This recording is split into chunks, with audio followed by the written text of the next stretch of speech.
Hello hi नमस्कार आपण मानक स्वागत आउटे नुआ भिडियो।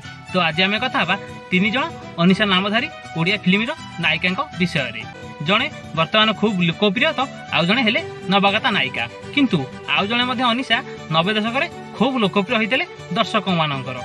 चलतु से तीन जन अनिशा नामधारी हॉलीवुड नायिका विषय डिटेल कथा, किंतु ता पूर्व इंट्रो भाई।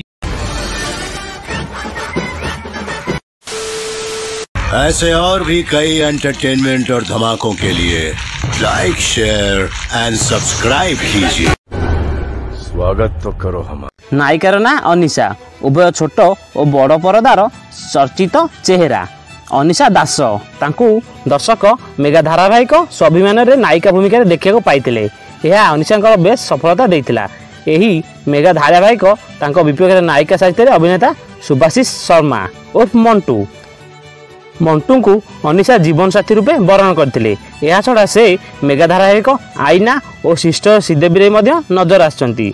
2015 रे रिलीज होइथिबा हिमांशु परिजा निर्देशित लव यू हमेशा थिला अनिशा प्रथम सिनेमा। एथिरे अरिदम विपक्ष से नजर आसथिले।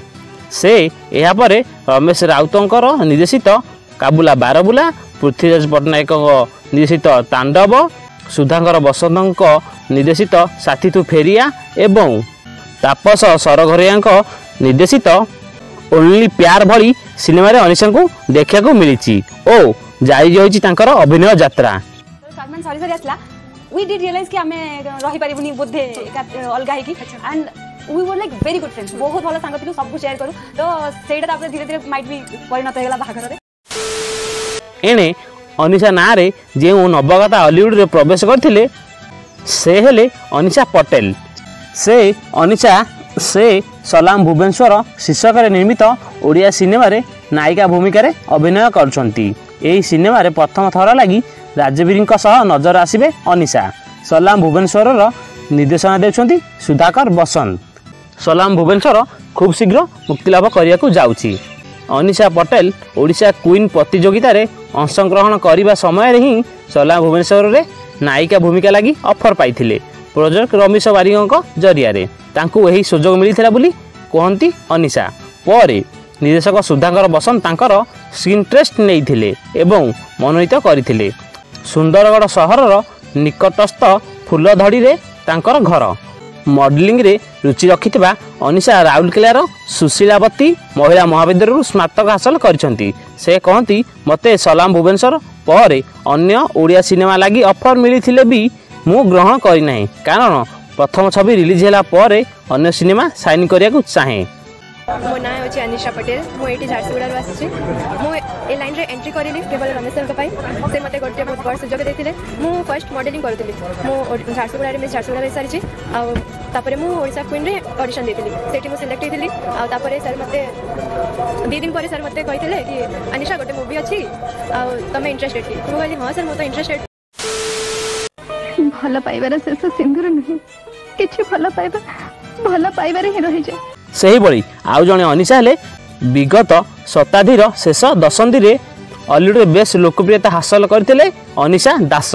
तेबे इंडस्ट्री रे से लिजा ना रे अधिक परिचित। तांको अभिनीत प्रथम सिनेमा थिला वासुदेव त्रिपाठी प्रयोजित तथा अवतार सिंह निर्देशित वसुधा।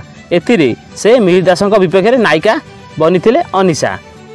ए परिरु से परिकु जवा पई ना को नाउरी जति के दरकार नाउरी को मध्य नाना सेति के दरकार नाही लिजा। एहा पर तांकू जितेंद्र महापात्र निर्देशित सावित्री एही जति मते स्वप्न देबी त मते दूर जिबा कथा कहि ताहले भी म सही परिबिनी। अरे बाप रे इते अभिमान ए मानस अभिमान प्रेम जहाजे बोढाली। हरपट नायक निर्देशित सुना संसार,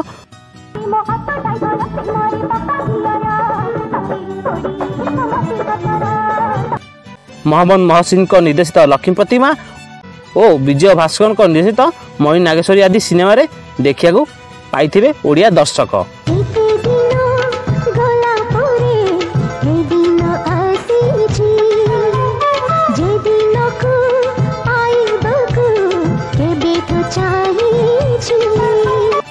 तेबे हाथ गणती सिनेमार नायिका साजिया पर अनिशा हॉलीवुड अब्याहत नहीं। नुआ प्रेम नुआ मन ପାଇଁ ଆଣିଛି ଏତେ ଦିନ ଗଲା ପରେ ଏ ଦିନ ଆସିଛି।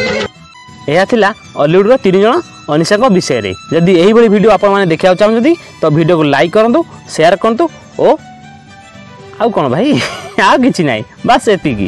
ରହୁଛି, ପୁଣି ଦେଖା ହେବ ଏକ ନୂଆ ଭିଡ଼ିଓରେ। ଜୟ ଜଗନ୍ନାଥ।